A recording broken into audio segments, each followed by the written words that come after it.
Hello dear students, welcome to GDC. In the today's class, we are talking about the model paper number 4.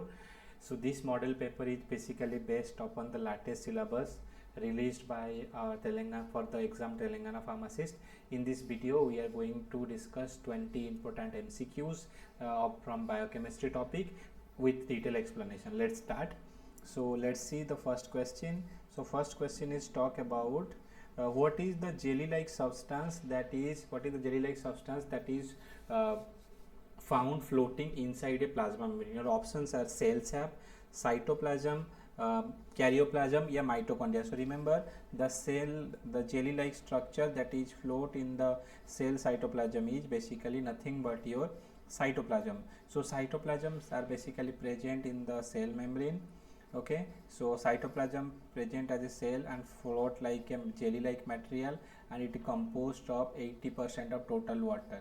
Okay, and it contains a clear liquid portion called as cytosol and various of the particles of different shapes and size. They contains other cellular organelles such as your nucleus, mitochondria, endoplasmic reticulum, Golgi apparatus, ribosomes, lysosomes, centrosomes and microsomes. So these are the cell organelles present in the cytoplasm. So moving to the next question, sucrose. Sucrose is also known as cane sugar. This is consisting of glucose or glucose, glucose plus fructose, glucose plus galactose, or glucose plus mannose. So remember, sucrose is consisting of glucose plus fructose. Okay, so sucrose is also known as cane sugar, that is mostly produced from the sugar cane and beet sugar. It is composed of alpha D glucose and beta D fructose. It is composed of alpha D glucose and beta D fructose. Two monosaccharides, they are joined together by glycosidic bond. Two monosaccharides, they are joined together by glycosidic bond, that is alpha 1 and beta 2 between alpha glucose and beta fructose. So sucrose is the major carbohydrate produced by photosynthesis. Sucrose is the major carbohydrate produced in photosynthesis. Sucrose is the most abundant, and breakdown of sucrose leads to glucose plus fructose. Breakdown leads to glucose plus fructose. So moving to the next question, what is galactosemia? Galactosemia means when the person which is unable to digest galactose. So that is the right answer will be your options are unable to use sugar, use a sugar, unable to use fructose, unable to use xylose, unable to use arabinose. Basically the right answer is unable to use a sugar. So sugar is basically your galactose. So you will see galactose are known for their galactose are known because this is a condition in the body by which body is unable to use sugar called galactose. Body is unable to use sugar called galactose. Galactose is a part of main sugar found in milk which is called as lactose. Galactosemia can be problem for the newborns because they are both mother milk as breast milk as well as baby food formula both contains galactose, and this galactosemia is basically due to deficiency of one enzyme, that is galactose 1 phosphate uridyl transferase. The name is GLAT, galactose 1 phosphate uridyl transferase.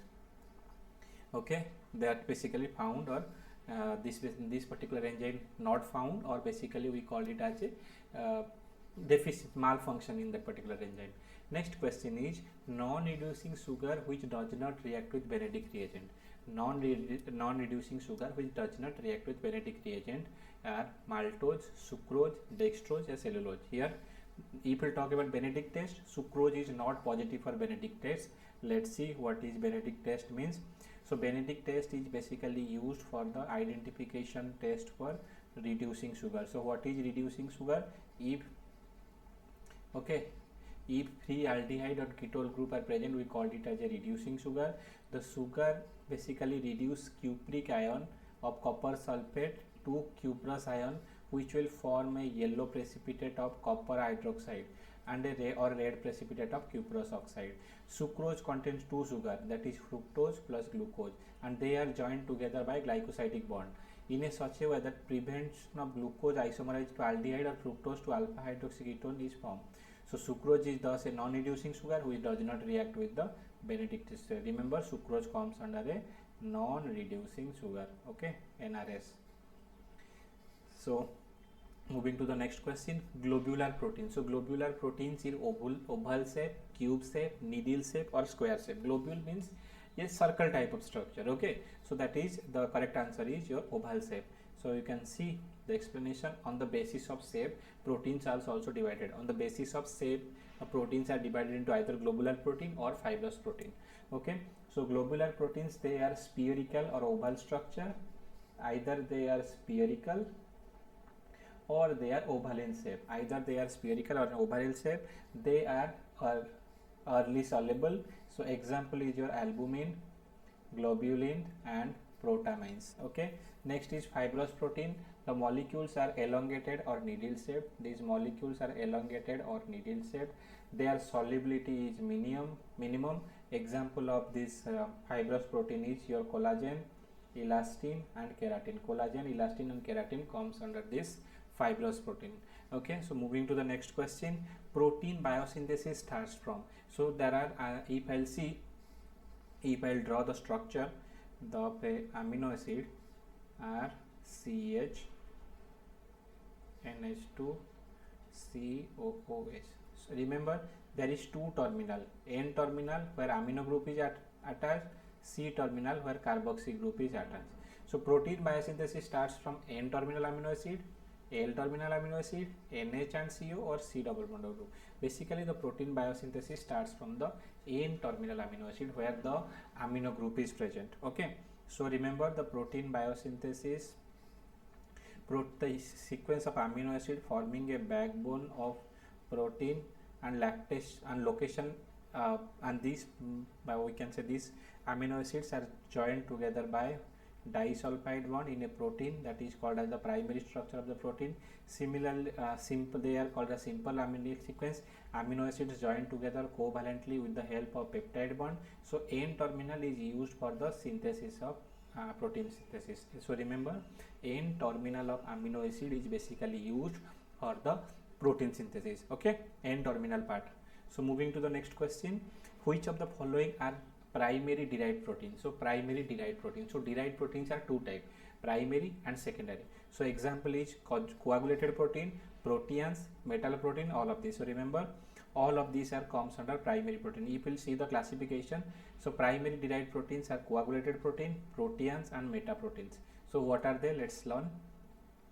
So coagulated proteins means they are denatured proteins. So these proteins are basically denatured, produced by agents such as heat, when you will apply either heat or acid or alkali, or heat, acid or alkali if you will apply, or during cooking. So these proteins are called as coagulated proteins such as albumin in egg white. Next is proteins. Proteins are the earlier product of protein hydrolysis. When when the protein undergo hydrolysis, there is a early product will synthesize, which called it as a proteins, that hydrolysis by enzyme, dilute acid or alkali, which are insoluble in water, such as fibrin formed from fibrinogen. Metaproteins are these are the second stage product of protein hydrolysis obtained by treatment with slightly stronger acid and alkali. Example is acid and alkali metalloprotein, okay. So these are the example of primary derived protein. So moving to the next question, fatty acid with two or more double bond are collectively known as. So in the last video also same question we have discussed. If single bond or double bond is present, we call it as a unsaturated fatty acid. If single bond or double bond is absent, we call it as saturated fatty acid. If single double bond is present, we call it as a monosaturated fatty acid. If two or more present, we call it as a polyunsaturated fatty acid, or shortly known as PUFA, okay, polyunsaturated fatty acid, that is more than two or more than that double bond is present, okay. So moving to the next question, which of the following are function of cholesterol in the body? Bile salt, vitamin D, steroidal hormone, all of this. So remember, cholesterol is a C27 carbon containing compound. There are wide functions, so they These cholesterols involved in bile salt synthesis, these cholesterol involved in vitamin D synthesis, cholesterol involved in steroid hormone synthesis. So all of these will be the correct answer. So you can see cholesterol function. So cholesterol is a most abundant sterol found in the humans or animals. So cholesterol, remember, this is the most abundant sterol found in human and perform number of essential functions such as adenocortical hormones, plasma involved in the synthesis of plasma membrane, also used for the synthesis of steroidal hormones, vitamin D synthesis and bile salt synthesis. Okay, so moving to the next question. HDL, high density lipoprotein. High density lipoproteins level in adult 30 to 40 mg per deciliter, 80 to 150 mg per deciliter, 30 to 60 mg per deciliter, or 50 to 180 mg per deciliter. So when we do one test, which is known as one test we do, that is known as lipid profiling.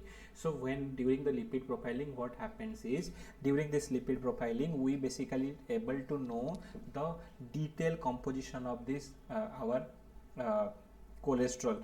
Okay, so our HDL level should be around 30 to 40 mg per 30 to 60 mg per deciliter. Okay, so please remember, so this is our HDL. So that range, so when the HDL having high protein content and high density, the density of the lipoproteins is inversely proportional to the triacyl glycerol content. As the density increases, when the density start increasing, the diameter of the particle decreases. Okay, so chylomicron containing 1% protein, whereas 99% triacyl present in low density lipoprotein. Okay, while HDL containing 50% of the protein and 50% of the lipid with high density. Okay, so moving to the next question. The fragment of DNA attached to the RNA initiator component was discovered by Watson and Crick, Okazaki, Peterson and Nelson. So basically this is known as Okazaki fragment. So what is this Okazaki fragment? The fragment of DNA that found in the lagging strand, the fragment of DNA on the lagging strand of the DNA replication of the DNA replication fork is known as Okazaki fragment, and this is based upon the scientist Reiichi Okazaki, who discovered it in 1960s. The RNA initiator to which Okazaki fragment are attached is known as primer RNA. The initiation of DNA replication will start when RNA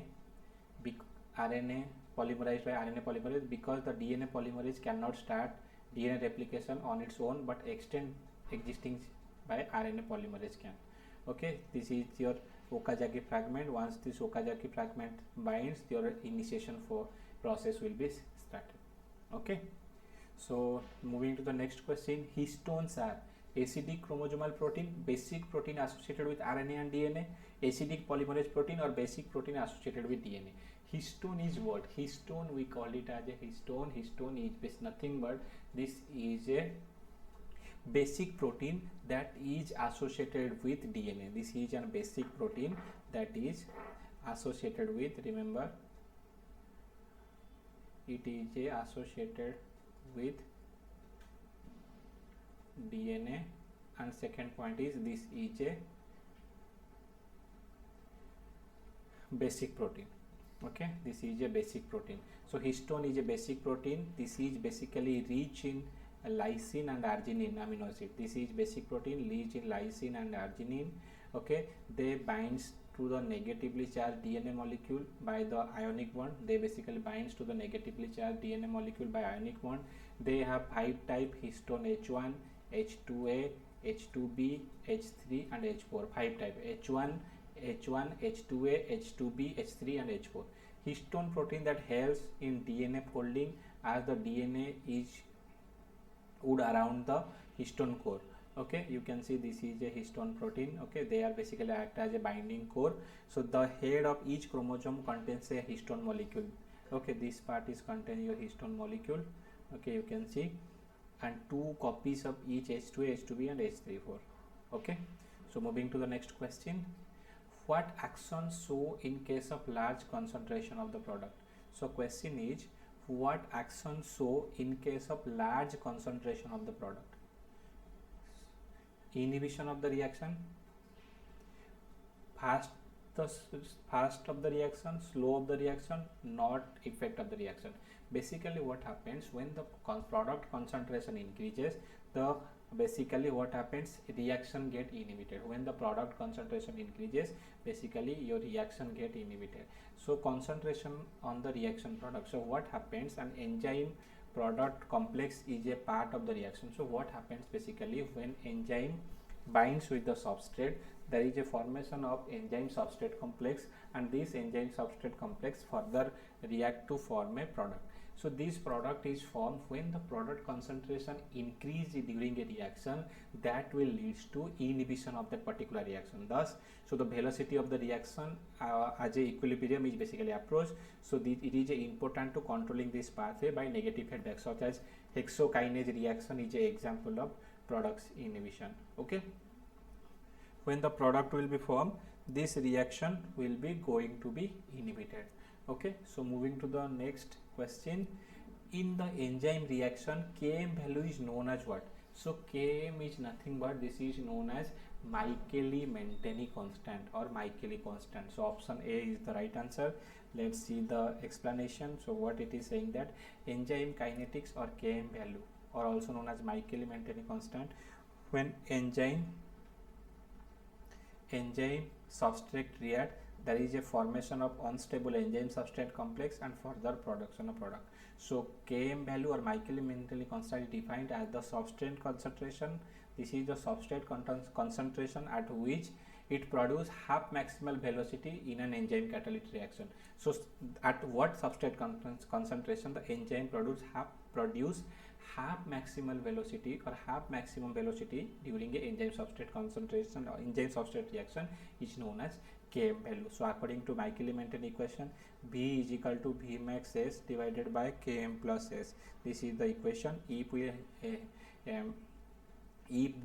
we substitute V with half V max, then with the Km will be S, when the product concentration will be equal to Michaeli-Menten constant. Okay, next is biotin structure is formed by fusion of. This is one of the important question. When I was taking your theory class, I have told you that the fusion of this structure vitamin is important.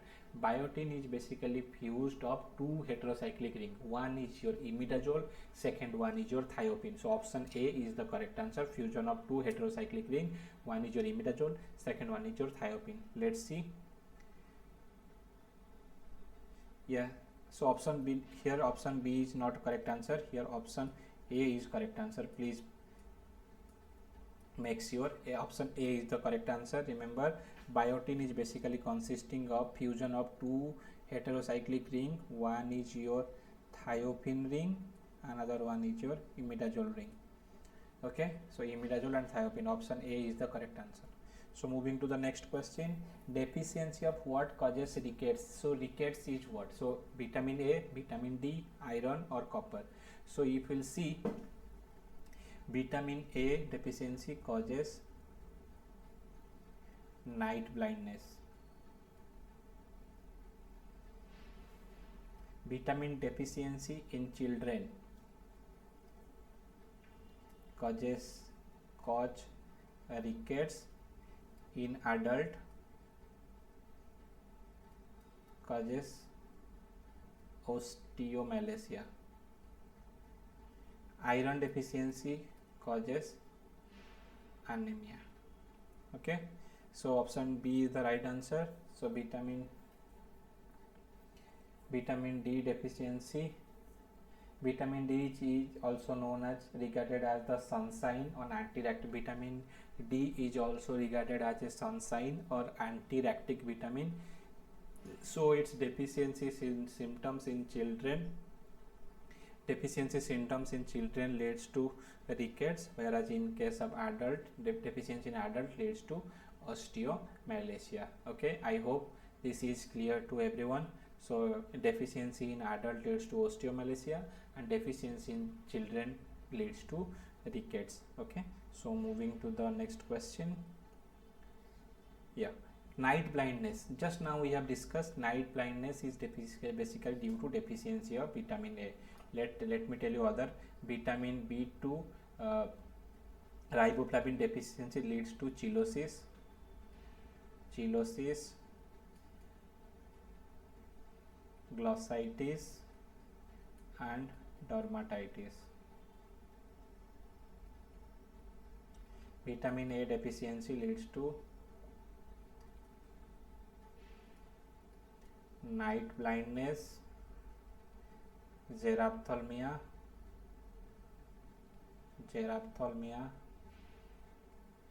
keratomalacia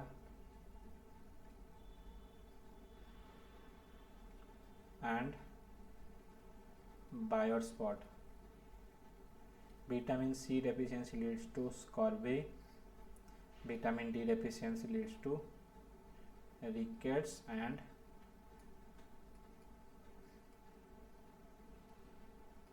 osteomalacia. So moving to the next question. Yeah.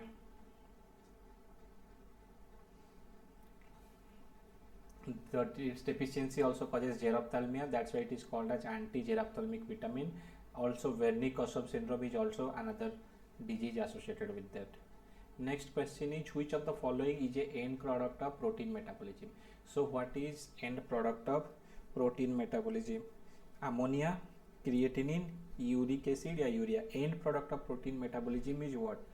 Basically your urea is the end product of protein metabolism. So basically what is urea cycle? So urea cycle, what happens? So here the urea is the end product of protein metabolism because the carbon dioxide and ammonia that is generated in our body basically cannot, and basically toxic and cannot be eliminated easily from our body. So that's why this carbon dioxide and ammonia combine, undergo urea cycle to form urea. So what happens when CO2 NH4 combine in the presence of carbamoyl phosphatase synthetase 1 enzyme, formation of carbamoyl phosphate. That carbamoyl phosphate helps in conversion of ornithine to citrulline, citrulline to arginosuccinate, arginosuccinate to arginine and arginine to ornithine, and during this conversion your urea will be produced. Okay, so urea will be removed along with our urine. Deficiency in the activity of sphingomyelinase leads to Niemann-Pick disease, Jacob's disease, Krebs disease or Gaucher's disease. So deficiency in sphingomyelin basically leads due to deficiency in Niemann-Pick disease. So there are two different types of disease that is associated with their protein metabolism. That is, one is blockage due to blockage of lipid metabolism. That this one is blockage of beta oxidation of fatty acid. So beta oxidation of fatty acid leads blockage basically causes two major symptoms. One is SIDS, sudden infant death syndrome. Another one is Jamaica fruit syndrome. Sudden infant death syndrome is basically due to deficiency of medium chain acyl coenzyme dehydrogenase. Deficiency in the enzyme medium chain acyl coenzyme dehydrogenase. Next is Jamaica fruit syndrome. Vomiting syndrome is due to intake of unripe ackee fruits. That unripe ackee fruit contains one particular amino acid known as hypoglycine that basically blocks the acyl coenzyme dehydrogenase enzyme and ultimately leads to blockage of beta oxidation. Next is your lipid storage disease. So first one is Fabry's disease. Niemann-Pick disease is due to deficiency of sphingomyelinase. Fabry's disease is due to deficiency of ceramidase. Gaucher's disease due to beta glucosidase. Krebs disease is due to beta galactosidase. Tay-Sachs disease is due to hexoamidase A, and Fabry's disease is due to ceramidase. Okay, so moving to the next question. The metabolic catabolism is called disorder of tryptophan. So basically the question is asking about which of the following disease is caused by due to tryptophan disorder in tryptophan metabolism. The right answer is Hartnupp's disease. So if you will see what is Hartnupp's disease. So Hartnupp's disease is basically characterized by inability of intestinal and renal epithelial cell to absorb neutral amino acids such as tryptophan, alanine, serine, threonine and valine. So the ability of a intestinal as well as renal tubules for absorption of neutral amino acid has been blocked. Tryptophan absorption is most severely affected with results in symptoms like a pellagra, and that patient leads to development of Hartnupp's disease. This related to impairment in the conversion of tryptophan to NAD and NADP, the coenzyme of niacin. The treatment includes high protein diet and nicotinamide supplement can be used to relieve from such type of disease condition. Okay, so that's all for today. So in this in the next class we will going to discuss another model paper which will consisting of more 20 questions. So if you have any question, you can put it in the chat box, we will discuss. Okay, thank you so much for attending the class. I am ending the session here. Thank you.